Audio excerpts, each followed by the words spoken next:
Mobile ফোনে হত্যার হুমকি পেয়েছেন বলে অভিযোগ তুলেছেন জাতীয় নাগরিক পার্টির সদস্য সচিব ও রংপুর ৪ আসনের ১১ দলীয় নির্বাচনী ঐক্যের প্রার্থী আক্তার হোসেন। এই বিষয়ে শনিবার রাতে পীরগাছা থানায় একটি সাধারণ ডায়েরি করেছেন তিনি। আক্তার হোসেনের অভিযোগ, শনিবার বিকেল ৫:৩০টার দিকে প্রচারণা চালানোর সময় একটি মোবাইল নম্বর থেকে কল দিয়ে অকথ্য ভাষায় গালিগালাজ ও প্রাণনাশের হুমকি দেওয়া হয় তাকে।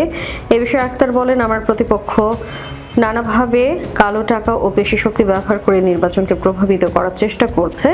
তার অংশ হিসেবে ঘটনা ঘটতে পারে। তিনি প্রশাসনকে সজাগ দৃষ্টি রাখার আহ্বান জানান।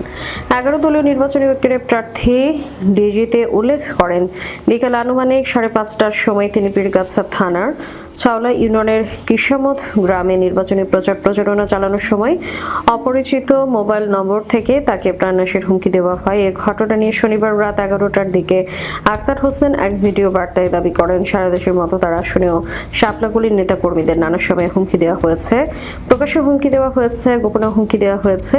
এনসিপিও নেতা ওই ভিডিও বার্তায় আরও বলেন, ভয় দেখিয়ে উড়ো কথা বলে প্রাণনাশের হুমকি দিয়ে কোনোভাবেই আমাদের জয়যাত্রাকে থামিয়ে রাখা যাবে না।